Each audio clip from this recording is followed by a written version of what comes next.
It's unclear right now. They're appealing it. They're brought it to the Supreme Court.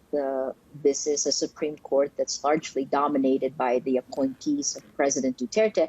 And as you know, we've certainly covered this gradual erosion of freedoms and the attacks against press freedom in the Philippines, starting from 4 years ago. This is something President Duterte, the particular attack on ABS-CBN, President Duterte said he would not renew the franchise. That's exactly what's happened. And now you have a small administrative body that's essentially taken away the franchise. So it is a death knell of press freedom. This is such a big public broadcast. Give us a sense of how many staff, how many people it reaches. Beverly, this is a network that has about 11 million employees. When I was heading the news group, it had a market cap of about 450 million US dollars. It essentially is the zeitgeist of the Philippines, right? It's a multi-platform, multimedia, the largest broadcaster. So the fact that this has been shut down, think about it like this. ABS-CBN has been shut down twice. The first time was in 1972 when martial law was declared, and it was followed by 21 years of a dictatorship. That is remarkable to think back to. And I was going to ask you, during your time at the broadcast, did you come under similar pressure that is now being experienced under Duterte? Filipino journalists have not felt this kind of pressure. I mean, President Duterte is very similar in goals as President Marcos, but his tactics are very different. He uses a kind of legalese arrow, right? He twists the law, and the man who normally pushes it forward is the Office of the Solicitor General. The tactics used against ABS-CBN are very similar to what's been done to Rappler, right? Small regulatory body, you have legal cases, there is a veneer of legality, and yet in the end, it is a blow to press freedom. You believe there's going to be a big public backlash. Will it be enough to save the broadcaster, do you think? It's unclear right now, right? And that's part of the problem.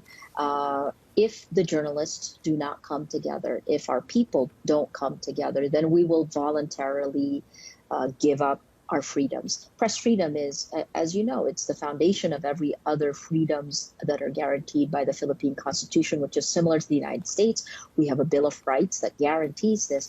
I think the other problem is that the context, right? I said the last time ABS-CBN went dark was in 1972. Curfews, barricades. Well, here we are again. Those curfews are there, the barricades are there, the checkpoints are there, but it's for a completely different reason. It's because we're facing a pandemic and we're literally locked down.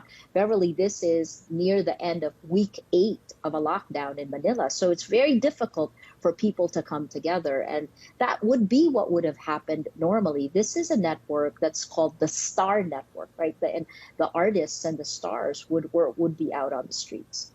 And to that point about this pandemic, as you say, you're in the middle of it, it is so critical that there is free information around what is going on, the decisions that are being made by government.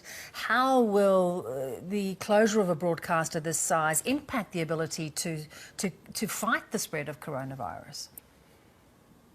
Well, you know that Rappler has done all of these stories on the propaganda machine, the Duterte propaganda machine, where they've essentially taken over the social media landscape with half lies laced with anger and hate that manipulate public opinion.